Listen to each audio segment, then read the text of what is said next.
on va vous parler d'une aventure qui vous permet le jeu s'appelle Legends of Europe.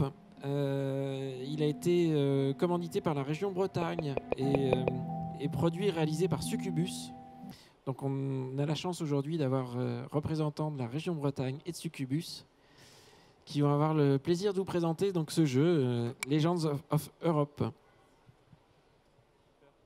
Je vous laisse la parole. Vous avez les 25 minutes qui suivent. Tac, 25 minutes, c'est parti, à la seconde. Bonjour à tous, je suis Laurent, je suis le fondateur de la société Succubus Interactive.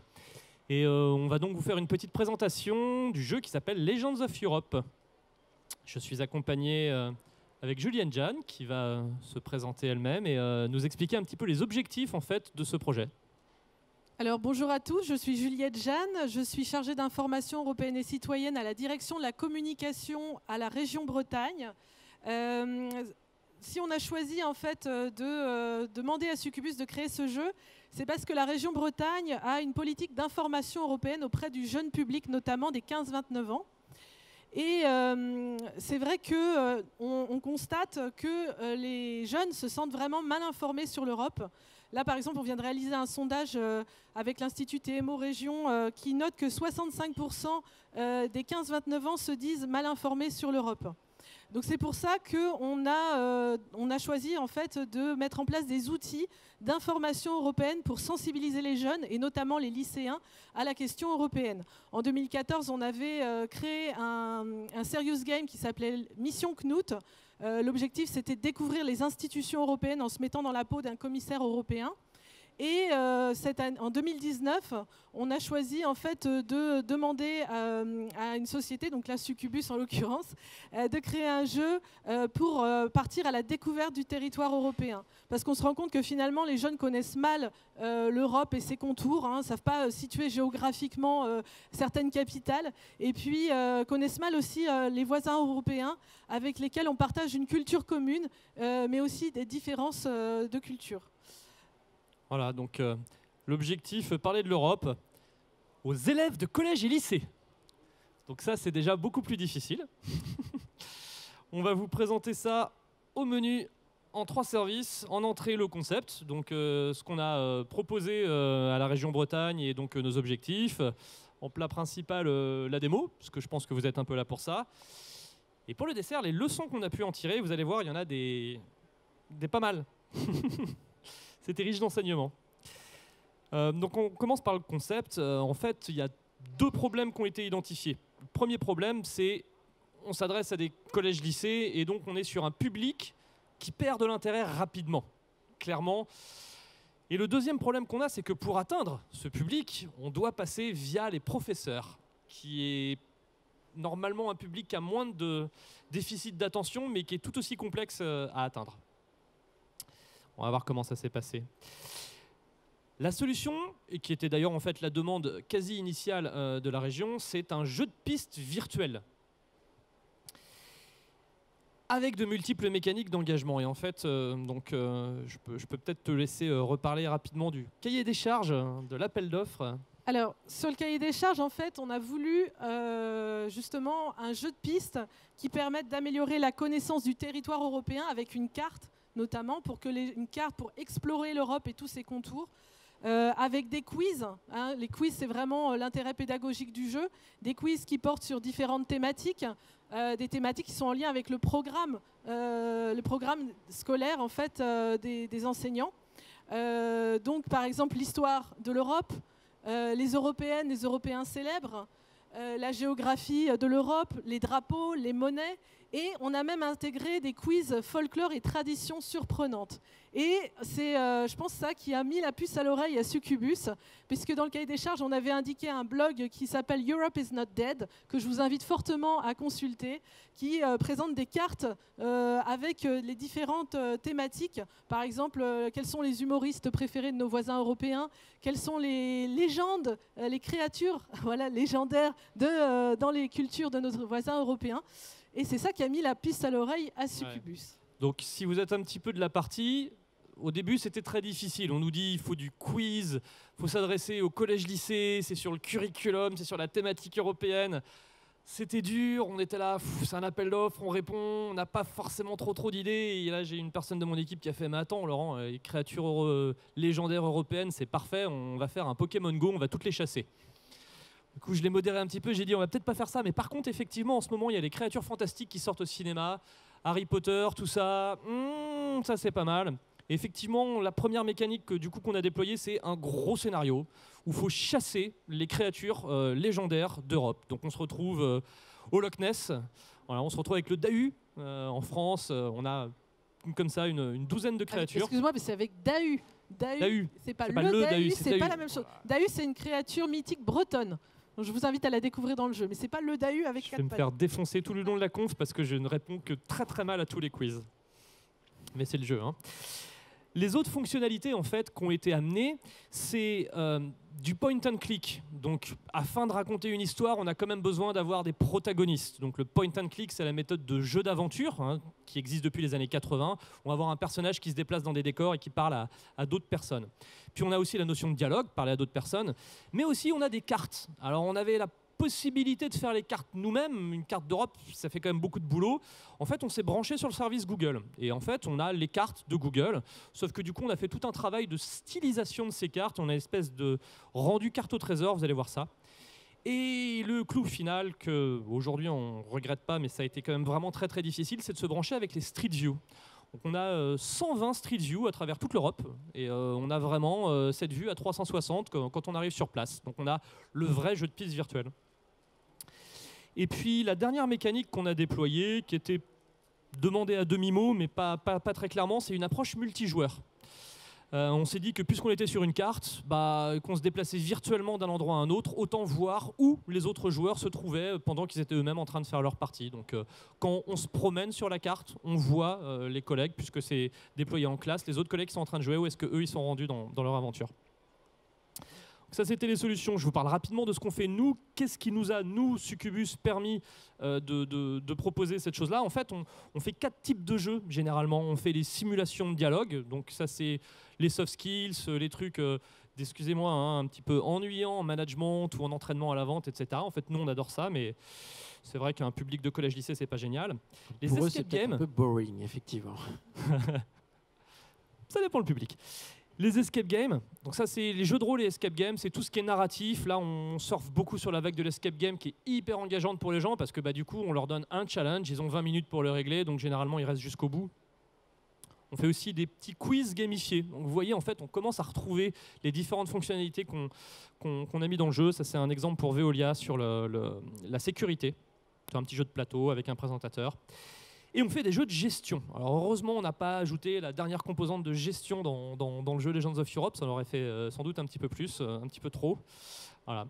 Et pour info, voilà, Succubus est une entreprise qui a été créée en 2002, pionnière en Europe du serious game sans le vouloir, puisqu'au début, en fait, on voulait même carrément pas faire de serious game, on voulait faire du jeu vidéo traditionnel. Sauf que ça marchait pas, on a failli mourir à plein de reprises. On a fait du serious game pour survivre. Ça s'appelait pas serious game à l'époque. 5 ans plus tard, le mot est apparu. Et on s'est dit, en fait, voilà, on en fait déjà depuis 5 ans, on est en 2007, la vague se lance, donc voilà, donc là on va fêter nos 18 ans, on va être majeur en avril, et on a 12-13 ans de spécialisation vraiment purement là-dedans. Du coup, on a fait plus de 100 jeux, je ne sais pas exactement combien, mais on a un très gros track record, et on a gagné 9 trophées. À notre grande âme, les Serious Game Expo et eVirtuo se sont arrêtés en 2013. Sur les salons comme ici, il n'y a pas de trophées, il en faudrait, on aime bien, nous, on soumet, on gagne. Et donc on gagne quelques trophées internationaux encore, mais c'est un peu plus compliqué quand on arrive avec des jeux français. Et l'écosystème, en fait, la particularité, donc là vous voyez un des décors du jeu, c'est qu'on a 3 piliers, on vous l'avait eu un petit peu à la conférence d'avant. On a la partie player, donc le moteur de jeu, mais en fait, ce qui est très important, c'est qu'on va rajouter 2 autres piliers, on va rajouter le back-office qui va permettre de faire que les contenus soient modifiables. Et lors d'une production, les contenus vont être modifiés à de très nombreuses reprises, y compris par les donneurs d'ordre. Donc nous, du coup, on a besoin de pouvoir soit les laisser intégrer directement, soit réintégrer extrêmement rapidement pour suivre les demandes. Et on a également le pendant du LMS, le Learning Management System, vous en avez beaucoup ici. Nous, on a un GMS, on a un Gaming Management System, qui va globalement pallier ce que ne peut pas faire le LMS, et donc rentrer dans du suivi, vraiment dans le détail des traces de jeu et de l'activité des joueurs. C'était le petit passage pub. La démo. La démo, le jeu est accessible sur legends.europe.bzh. Il fonctionnera un jour sur navigateur mobile, je l'ai promis, je ne sais pas quand. Pour le moment, c'est navigateur PC. Tac. Alors là, j'ai une partie en cours, a priori. Chut. À la technique, on demande d'afficher ce qu'il y a sur mon écran.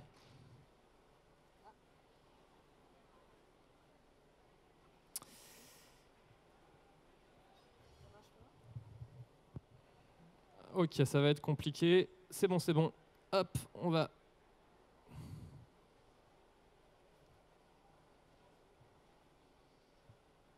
Voilà. Hop. Voilà. Hop, c'est parti. Donc là, on est dans le jeu, en fait. Là, on est sur les bords du Loch Ness, en Écosse. Et évidemment, on doit capturer le monstre du Loch Ness. Vas-y, Juliette, fais l'animation.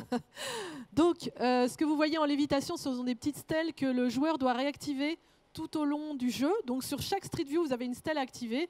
Certaines Street View, on a des petites créatures à attraper, certaines, il n'y en a pas. Donc sur chaque stèle, alors, sur les stèles où il y a des créatures à attraper, il y a une histoire, l'histoire des mages, hein, puisqu'il y a tout un scénario autour des mages qui ont capturé les créatures, les ont enfermées dans le grimoire. Hein, donc Grimgard, c'est le grimoire, c'est un monde parallèle où sont cachées les créatures. Et puis dès qu'on a activé en fait... attraper une créature, elle réapparaît dans le grimoire. La petite créature que vous voyez là s'appelle Loé.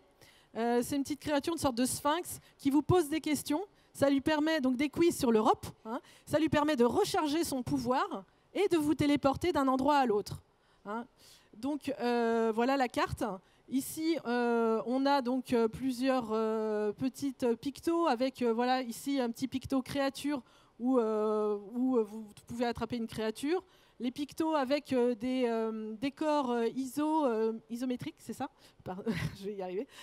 Qui ont été... J'ai besoin de bosser. Voilà, j'ai bossé. Qui ont été modélisés par Succubus. Donc il y a la grotte du départ du jeu, c'est dans la forêt d'Elgoat, hein, puisque bon, on est en région Bretagne. Évidemment, le jeu ne pouvait que commencer quelque part dans la région. Ici, le rocher de Gibraltar, c'est là où on a l'observatoire des mages, où on a une personne qui s'appelle Danae, qui est une jeune fille qui va aider le joueur dans toute sa quête, va lui donner des indices. Et puis, on a d'autres décors. Est-ce qu'on peut avoir un peu de son? Je parle pas assez fort? Non, non, toi oui, mais c'est le jeu qu'on n'entend pas. On n'entend pas le son, parce qu'il y a du son, il y a des dialogues. Et puis, donc, Danae va vous donner des indices et d'autres lieux qui ont été modélisés, comme la cabane de la sorcière Baba Yaga en Bulgarie. Voilà, ça y est, on a du son. La cabane de la sorcière Baba Yaga en Bulgarie, la cabine du capitaine du Hollandais volant, hein, à Amsterdam. Et je ne vais pas tout dévoiler, mais il y a plein de lieux qui ont été modélisés comme ça, dans lesquels on doit attraper des objets. Et ces objets vont vous permettre d'attraper les créatures. Donc c'est vraiment tout un jeu de pistes qui mène en fait le joueur à travers toute l'Europe à découvrir l'Europe, la carte d'Europe. Et puis il y a un mode aussi qu'on va découverte, aventure, exploration libre, qui en fait vous permet en zoomant un maximum sur cette carte de trouver d'autres lieux à explorer. Il y a plus de 120 Google Street View à découvrir en Europe. Je ne pense pas, non. Ça semble être autre chose. Voilà, étrange. ça, une petite séquence Et de qu'est-ce qui est dialogue. écrit? Il n'y a pas grand-chose de lisible, mais apparemment ce serait une fée qui vit dans une forêt primaire d'Europe. Ça te dit quelque chose? Non, ça ne me dit rien. Je pense qu'il faudrait faire des recherches sur cette créature. Donc on est au milieu de l'histoire, hein, je vous ai pas lancé tout le début, etc. Donc voilà.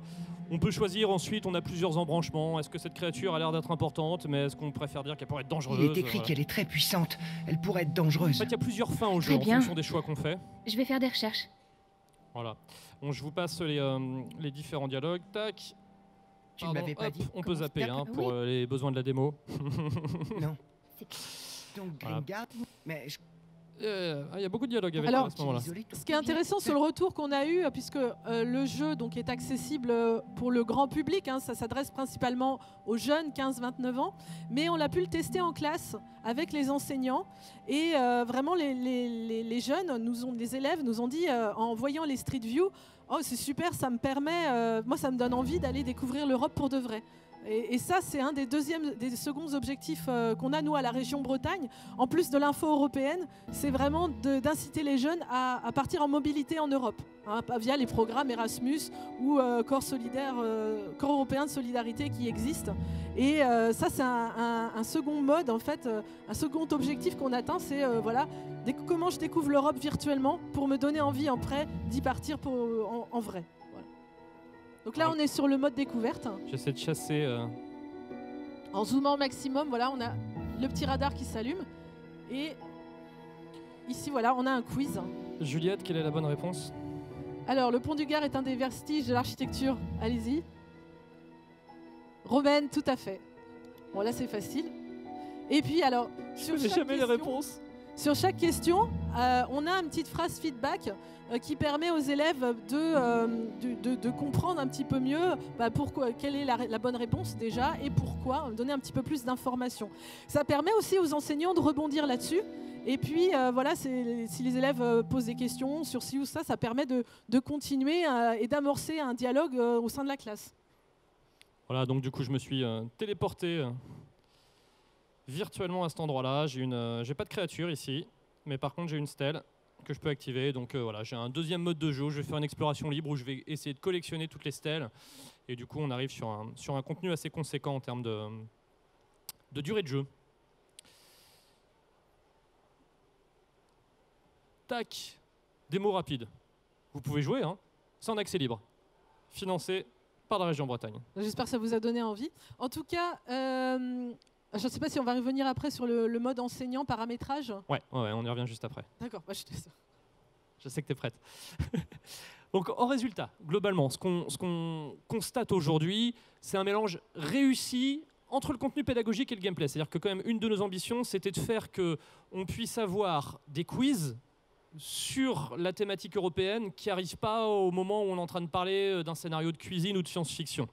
Donc ça a été un chouette mélange. Le scénario est effectivement pertinent, ce qui est un grand succès pour nous. Un autre grand succès, c'est que c'est un quiz. On vient de faire un jeu de quiz gamifié. Alors ok, il y a beaucoup de gamification, il y a beaucoup de scénarios, il y a beaucoup de choses, mais on ne va pas dire qu'on réinvente le quiz, mais donner envie à des collégiens lycéens pendant 1 heure de répondre à des questions de quiz, c'est un résultat qu'on n'attendait pas. Et finalement, carte et Street View réel, c'est aussi quelque chose qui a très très bien marché. On a eu beaucoup de problématiques techniques, c'est-à-dire que ce que vous voyez là, ça marche bien. Vous n'imaginez pas les décombres par lesquels on est passé avant de réussir à en arriver là.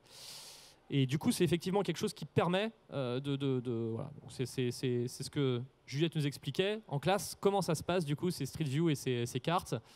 Alors, ce qu'on a pu constater, en fait, c'est que les jeunes s'interpellent. Qu'on a vu une session de jeu avec l'enseignante. Donc, ça se déroule évidemment en salle multimédia. Donc, les jeunes sont soit tout seuls devant un écran, soit par deux. L'idéal, c'est qu'ils ne soient pas plus de 2 par poste.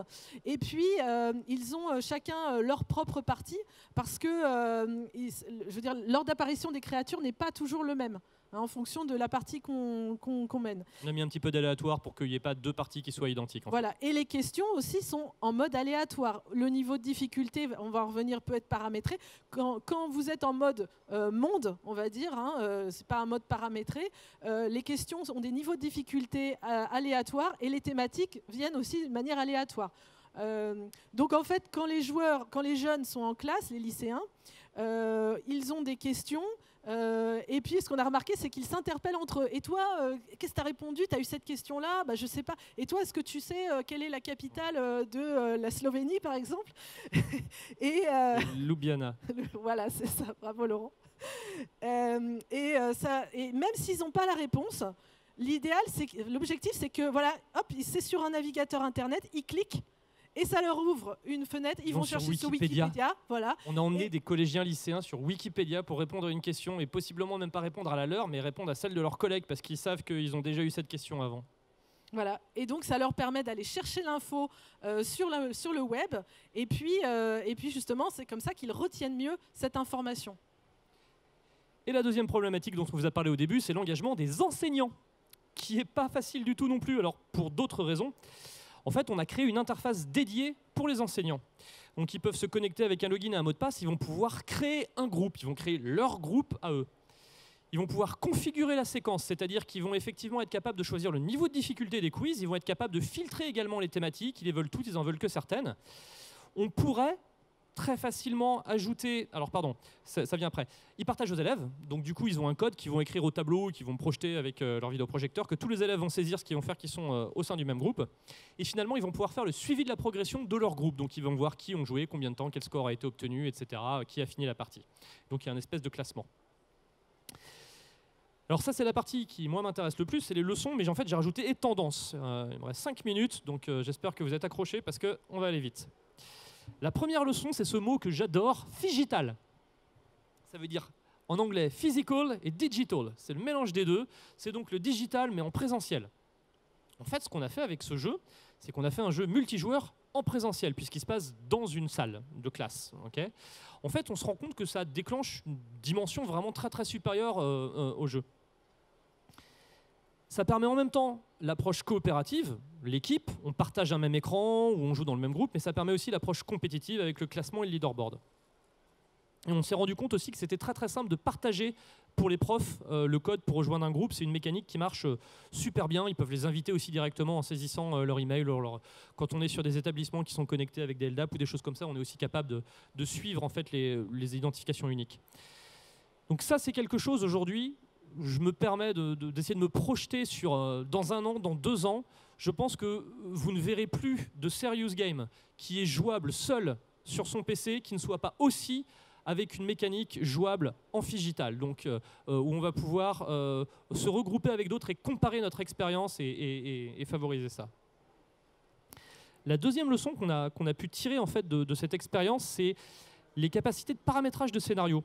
On se rend compte aujourd'hui que si on va jusqu'au point de faire un scénario fixe avec des paramètres, mais suffisamment de paramètres, on peut avoir une infinité de personnalisation. Donc là, aujourd'hui, on est capable de paramétrer la longueur, on est capable de paramétrer la difficulté. Si on l'avait su dès le début et imaginé dès le début, on aurait donc les thématiques, on aurait aussi tout à fait pu, techniquement parlant, être capable de paramétrer par le professeur le nom du méchant ou le nom d'une des créatures à récupérer ou ce genre de choses-là. On peut même aller jusqu'à laisser les enseignants paramétrer la photo de l'objet à retrouver. Il suffit de mettre la JPEG au bon endroit et pour eux, uniquement pour leur classe, ils vont se retrouver avec une personnalisation de cette chose-là. En fait, les technos modernes sont sous-exploités. Et je vous demande à vous, donneurs d'ordre, de nous pousser à utiliser ces technologies et d'aller encore plus loin. Alors effectivement, c'est aussi notre job de vous tenir au courant que c'est possible. Eh ben, c'est possible, on peut vraiment faire beaucoup de choses. Et plus on va aller vers l'avant, plus ce sont des technologies qui seront réutilisables d'un projet à un autre. Et nous, aujourd'hui, on est ravis que la région ait innové avec nous et investi sur cette partie-là. Aujourd'hui, on est capable de réutiliser toutes ces mécaniques très très simplement sur tous les projets à venir. Une troisième valorisation à laquelle on ne s'attendait pas, une troisième leçon à laquelle on ne s'attendait pas, c'est la valorisation des QCM. Un QCM, aujourd'hui, il y en a beaucoup. Ils ont une certaine pertinence pédagogique, mais ils sont très difficiles à diffuser. En fait, on se rend compte que créer des contenus et pédagogiques et ludiques, c'est très coûteux, mais pourquoi pas prendre un serious game déjà fait dans lequel vous ajoutez vous-même votre propre QCM. Donc, je vous parle de tendances, encore une fois, d'avenir. On va se retrouver sur des tendances phygitales, on va se retrouver sur des tendances de paramétrage des contenus. On n'aura plus un serious game, on aura un ensemble de serious games qui peuvent se paramétrer. Et on va également avoir la possibilité de récupérer des QCM déjà existants, les valoriser avec des scénarios qui sont bien faits pour et qui seront en plus paramétrés. Et la toute dernière tendance, qu'on espère qu'on réussira à aboutir avec la région Bretagne, c'est l'engagement des formateurs. Donc là, dans ce cas-là, on parle des professeurs. Dans le milieu corporate, on parle des tuteurs, on parle des gens qui ne sont pas nécessairement en train de créer les parcours de formation, mais peut-être tout simplement de les paramétrer ou de les ouvrir aux différentes personnes qui vont ensuite s'en servir. C'est un gros frein aujourd'hui, cet engagement des formateurs, parce que s'ils ne sont pas au courant que ce produit existe, si eux-mêmes n'en assurent pas la promotion, finalement personne ne va y jouer. C'est exactement la même chose qu'on a eu pour ce projet. Aujourd'hui, on a 11-12 000 parties de jouets. Il faut pousser les enseignants à faire savoir que ce produit existe. Donc, on a besoin de les engager. Et en fait, l'étape d'après, c'est de créer la plateforme sociale de ces tuteurs, de ces personnes-là, de les regrouper entre eux et de se dire que c'est super, j'ai paramétré mon scénario, j'ai dit qu'il s'appelait Monsieur Ono, Madame Jeanne, c'est les méchants de l'histoire. En fait, j'ai créé une instance d'un serious game un petit peu à moi que j'ai paramétré aux petits oignons. C'est assez facile, c'est assez rapide, on ne m'a pas demandé d'être programmeur. Et ça, il faut que je puisse le partager avec d'autres enseignants. Ça va jusqu'au point de dire j'ai fait mon propre QCM, j'ai fait mes propres paramétrages de scénario. Ça fait un contenu unique. Et moi, je dis l'étape d'après, c'est mon dernier slide. C'est la gamification de leur expérience. On gamifie pour les joueurs, mais pourquoi on ne se mettrait pas à gamifier pour les créateurs et faire que cette plateforme sociale puisse elle-même engager des créateurs de différents horizons, puisque sur la partie Legends of Europe, c'est ouvert. C'est-à-dire que si jamais on réussit à amener cette dernière étape-là, n'importe quel professeur pourra gratuitement apporter son propre contenu QCM. Je vais juste rajouter quelque chose par rapport à ce que disait Laurent. Juste une dernière chose. Moi, je suis en lien avec évidemment le rectorat de l'Académie de Rennes. Je travaille beaucoup avec eux. Ils ont un réseau de professeurs référents Europe avec lesquels on travaille, on échange. Et j'ai eu beaucoup de retours d'enseignants qui étaient vraiment très emballés par le jeu et qui m'ont dit « Ah, c'est génial, nous on aimerait vraiment pouvoir travailler avec par exemple la plateforme eTwinning qui permet l'échange avec d'autres enseignants en Europe et comme ça on pourrait ajouter du contenu sur les quiz à travailler en classe avec nos élèves et aussi en lien avec nos correspondants en fait. Donc c'est pour ça que ça peut être une ouverture très intéressante. Merci beaucoup. Avant que vous vous sauviez et que je vous mette dehors, j'ai une dernière question. On a vu les concepts, la démo, les leçons et le prix. Alors, le prix, on est entre 100 et 150 000 euros pour cette prestation. Voilà. Après, là, on continue à travailler dessus en développement. Donc ça, c'est aussi un autre prix. Mais voilà. Le jeu, la création du jeu, c'était dans ces eaux-là, 150 000. C'est une création sur mesure en partant de zéro. Ouais. Et l'idée, justement, ensuite, c'est de dire maintenant que c'est là, ça pourrait être réutilisé par d'autres personnes. Ce que je tenais à dire, c'est qu'on a vraiment apprécié l'accompagnement de Succubus sur le scénario, sur les graphismes qui sont vraiment super. Et puis voilà, sur le gameplay, vraiment c'était une riche expérience. Et puis c'est pour ça qu'on les a retenus aussi, parce qu'il y avait plusieurs autres prestataires en concurrence. Et c'est vraiment le scénario, l'accroche et puis l'aspect pédagogique aussi qui nous a vraiment intéressés pour travailler avec eux. Merci beaucoup. Merci pour ce retour d'expérience, merci beaucoup. Si vous avez des questions à poser, stand F102, puisque malheureusement le temps est terminé et qu'on va laisser la place à l'intervention suivante. Merci beaucoup à vous deux. Merci.